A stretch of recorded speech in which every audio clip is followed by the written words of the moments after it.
Hello, my YouTube fam, and welcome back to your own channel. My name is अखिल महेश्वरी. लेकर के आया हूं आज वीडियो नंबर 52. आज हमारा टॉपिक है difference between functional structure and divisional structure. बोल दो ना slogan, study together grow together.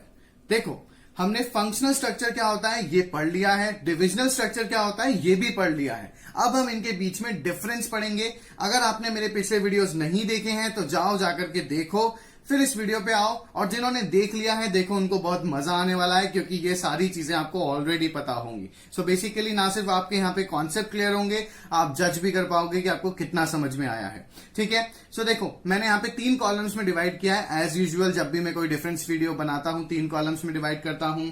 First है बेसिस ऑफ डिस्टिंक्शन. ठीक है, जहां पर बेसिकली आपको क्या मिलेगा कि जो डिस्टिंक्शंस हैं वो मिलेंगे, बेसिस मिलेंगे, किस बेसिस पे हम इन्हें डिवाइड करने वाले हैं. दूसरी तरफ है फंक्शनल स्ट्रक्चर और थर्ड कॉलम में है डिविजनल स्ट्रक्चर. सो फॉर्मेशन की बात करें, फॉर्मेशन की भाई किस अकॉर्डिंग ये फॉर्म होते हैं, तो फंक्शनल स्ट्रक्चर जो है are formed on the basis of functions की जो भी फंक्शंस परफॉर्म होते हैं उस अकॉर्डिंग ये फंक्शनल स्ट्रक्चर बनता है. लाइक से फॉर एग्जांपल एक प्रोडक्ट है, उसकी आपको मार्केटिंग करनी है तो एक मार्केटिंग डिपार्टमेंट आपने अलग बना दिया. उसका प्रोसेस करना है, उसका प्रोडक्शन करना है, क्वालिटी कंट्रोल चेक करना है तो एक प्रोडक्शन डिपार्टमेंट अलग से बना दिया. ठीक है. सिमिलरली सेल्स डिपार्टमेंट बना दिया, उसकी जो उसकी सेल्स को ध्यान रखेगा. तो बेसिकली फंक्शनल स्ट्रक्चर में on the basis of functions divide किया जाता है. अब बात की जाए डिविजनल स्ट्रक्चर की तो ये बनता ही on the basis of product है. अगर कोई ऑर्गेनाइजेशन एक ही प्रोडक्ट बना रही है, let's say example Hindustan Unilever अगर सिर्फ एक ही प्रोडक्ट में डील करती, सिर्फ एक प्रोडक्ट में, तो वो कभी भी डिविजनल स्ट्रक्चर बना ही नहीं पाती क्योंकि डिविजनल स्ट्रक्चर का formation he on the basis of product होता है. मैंने बताया था ना, इन्हें प्रोडक्ट स्ट्रक्चर भी कहते हैं. सो वो सारी कंपनीज जो एक से ज्यादा प्रोडक्ट्स बना रही हैं, ultimately they result in, they end up in creating divisional structure. Then बात की जाए अकाउंटेबिलिटी की. अकाउंटेबिलिटी मतलब आंसरेबिलिटी, रिस्पॉन्सिबिलिटी. कि देखो, हमने पढ़ा था फंक्शनल स्ट्रक्चर में क्या है, टोटल इंटरडिपेंडेंसी है. अगर एक गलती भी हो जाती है तो it's very difficult for the top level कि एनालाइज करना कि गलती किस डिपार्टमेंट में हुई, प्रोडक्शन डिपार्टमेंट में हुई या फाइनेंस डिपार्टमेंट में हुई. ठीक है. लाइक एग्जाम्पल, मान लो प्रोडक्शन बहुत देरी से हुआ तो हो सकता है इसमें प्रोडक्शन डिपार्टमेंट की गलती हो, पर वो क्या कह देगा, मैं तो फाइनेंस डिपार्टमेंट पर या परचेज डिपार्टमेंट पर डिपेंडेंट था कि भाई परचेज डिपार्टमेंट अगर रॉ मटेरियल देरी से लाएगा तो मैं क्या करूं. परचेज डिपार्टमेंट के पास जाओगे तो वो कह देगा कि यार फाइनेंस डिपार्टमेंट ने पैसा ही नहीं दिया तो रॉ मटेरियल कहां से लाते हम टाइमली, इसलिए हम लेट हो गए. सो बेसिकली गलती किसी की हो सकती है, हाइड बहुत जल्दी हो जाती है. सो यहां पे डिफिकल्ट हो जाता है रिस्पॉन्सिबिलिटी को एनालाइज करना, कौन रिस्पॉन्सिबल है फेलियर्स के लिए उसको एनालाइज करना. बात की जाए डिविजनल स्ट्रक्चर की तो ये बहुत इजी है और रिस्पॉन्सिबिलिटी बहुत इजीली फिक्स कर सकता है manager. Like example Hindustan Unilever की हमने बात की थी. सपोज करो सनसिल्क और ब्रुक बॉन्ड है. ठीक है. सनसिल्क की सेल्स डाउन हो रही है तो किसको क्वेश्चन किया जाएगा, कौन रिस्पॉन्सिबल होगा सनसिल्क की सेल्स डाउन होने के लिए? क्या ब्रुक बॉन्ड डिपार्टमेंट रिस्पॉन्सिबल होगा? नहीं. आपको पता होगा कि आपने एक अलग प्रोडक्ट डिपार्टमेंट बना रखा है तो जो भी प्रोडक्ट रिलेटेड क्वेरी है वो सारी की सारी रिस्पॉन्सिबिलिटी उस पर्टिकुलर डिपार्टमेंट की है. आया समझ में. देन बात की जाए इकोनॉमी की तो फंक्शनल स्ट्रक्चर बहुत इकोनॉमिकल होते हैं क्योंकि ये सिंगल टाइप ऑफ प्रोडक्ट बना रहे होते हैं, रिसोर्सेज यहाँ पे लिमिटेड देने होते हैं आपको.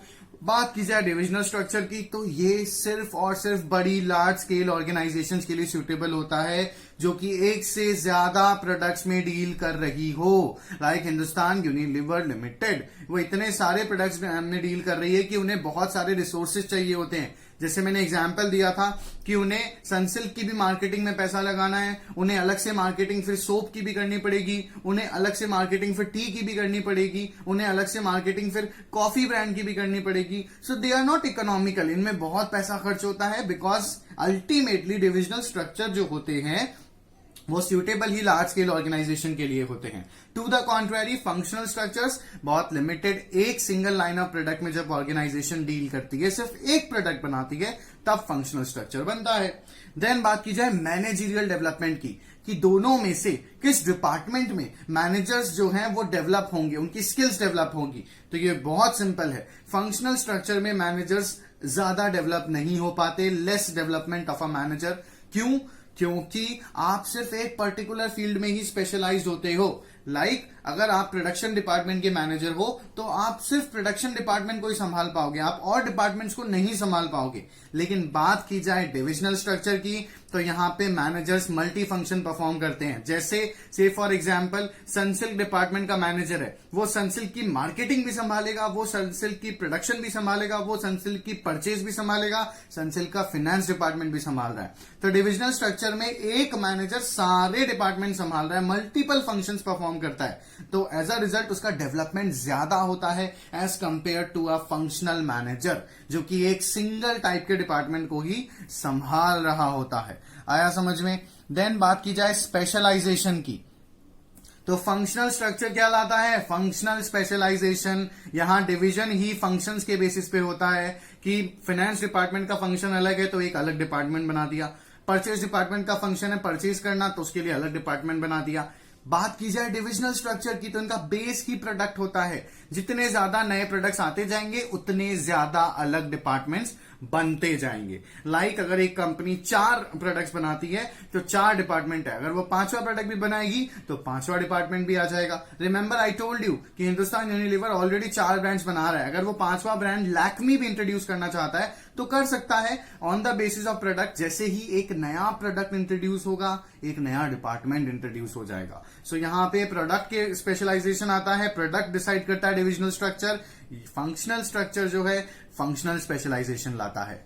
देन बात की जाए कोऑर्डिनेशन की तो फंक्शनल स्ट्रक्चर में कोऑर्डिनेशन कम होता है, ठीक है, क्योंकि यहां पे इंटरडिपेंडेंस बहुत ज्यादा है। और बात की जाए डिविजनल स्ट्रक्चर की तो यहां कोऑर्डिनेशन बहुत ज्यादा होता है। कैसे समझना कि भाई यहां पर production department, purchase department, finance department, raw material department, जितने भी डिपार्टमेंट्स है वो एक प्रोडक्ट के हैं, ठीक है। सपोज करो मार्केटिंग डिपार्टमेंट अगर फेल हो जाता है अच्छे से मार्केटिंग करने में, एज अ रिजल्ट वो पर्टिकुलर प्रोडक्ट लॉस सफर कर रहा है, तो वो सिर्फ उस डिपार्टमेंट का लॉस नहीं है, उस पूरे यूनिट का लॉस है।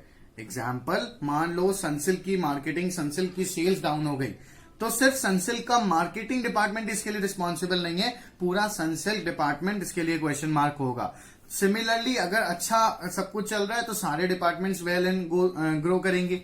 सो डिविजनल स्ट्रक्चर में कोऑर्डिनेशन बेटर होता है, फंक्शनल स्ट्रक्चर में कोऑर्डिनेशन नहीं होता। यहां तो उल्टा क्या होता है, अकाउंटेबिलिटी शिफ्ट की जाती है, मैंने नहीं किया इस डिपार्टमेंट ने किया है, इस डिपार्टमेंट की वजह से ऐसा हुआ है। आया समझ में?